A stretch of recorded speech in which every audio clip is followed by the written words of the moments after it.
Before the Hollywood Walk of Fame, the magazine covers, and the global stardom, Michael B. Jordan was just a kid quietly losing everything: his home, his safety, his sense of control. While the world now sees the sculpted body of Creed and the magnetic villain of Black Panther, few know the story of how he got there. This isn't just a story of ambition. It's a story of sacrifice, setbacks, and the painful losses he endured long before the lights ever found him. Because what Michael B. Jordan built didn't come from privilege, it came from pain. Michael B. Jordan was born in Santa Ana, California, but grew up in Newark, New Jersey, a city known more for its crime rates than for breeding movie stars. From a young age, he understood what struggle looked like. His family didn't come from money. His mother was an artist and a high school counselor, and his father worked blue-collar jobs to support the household. Life was about scraping by, and at times, even though it was hard to do. There were moments when the Jordans lived without steady shelter, sleeping in unfamiliar places, facing eviction notices, and relying on each other to stay afloat. Michael, even as a child, felt the weight of that instability. And yet, he carried himself with a quiet fire. He wasn't the loudest. He wasn't the biggest. But he was watching, learning, and preparing. He didn't plan to become an actor. It started almost by accident: a chance audition, a commercial, a small TV role here and there. But what set Michael apart wasn't luck. It was presence. Even as a teenager, he had a stillness that grabbed the camera, a depth in his eyes that made directors look twice.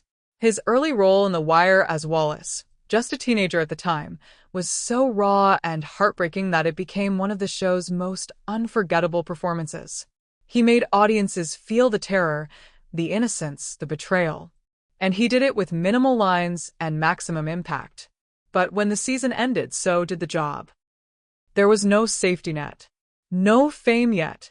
Just rejection, long auditions, and the pressure of trying to stay relevant while still helping out at home. He kept going. He took hits. He lost out on big roles. But with every step, he grew sharper, more intentional. He studied the craft, analyzed scripts, shaped his image. And then came Fruitvale Station. Directed by Ryan Coogler, it was the film that shifted everything. Playing Oscar Grant, the real-life young man killed by police in Oakland, Michael gave a performance that broke hearts. It wasn't just acting, it was a calling. The pain was palpable. The love, the fear, the tragedy, it was all there. And suddenly, Hollywood had no choice but to pay attention. From there, the climb was fast, but never careless.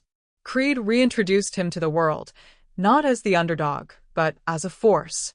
He trained relentlessly, built a boxer's body, but more importantly, delivered the emotional depth of a man fighting more than just opponents.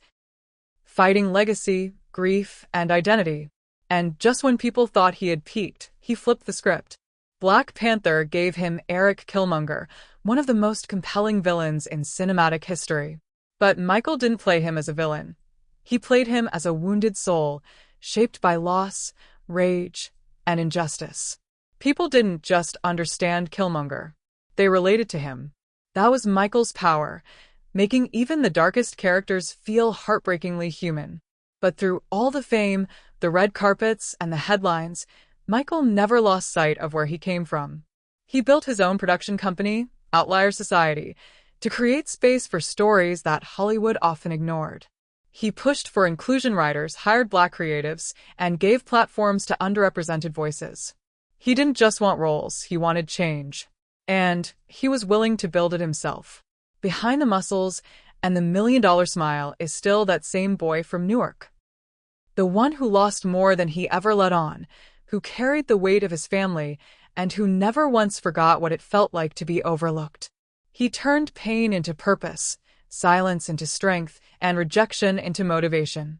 And now, when he stands on set as a director, or commands the screen as a star, he does it knowing none of it was handed to him. Michael B. Jordan didn't just rise, he reclaimed. And the world is finally catching up to the truth. His story wasn't built on fame. It was forged in fire.